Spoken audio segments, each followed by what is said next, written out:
ইতালিতে দীর্ঘদিন নিয়মিত কাজ করার পর যারা চিরতরে নিজ দেশে ফিরে যাওয়ার পরিকল্পনা করছেন তাদের পেনশনের অধিকার নিয়ে অনেকের মনেই প্রশ্ন থাকে।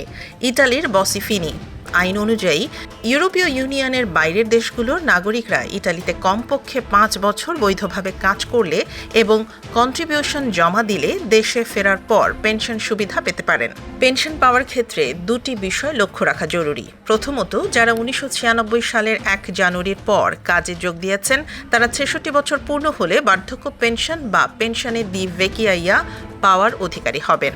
এক্ষেত্রে 20 বছরের কন্ট্রিবিউশন না থাকলেও তারা যতটুকু জমা দিয়েছেন তারা সমানুপাতিক হারে পেনশন পাবেন। তবে শর্ত হলো তারা আর ইতালিতে ফিরতে পারবেন না।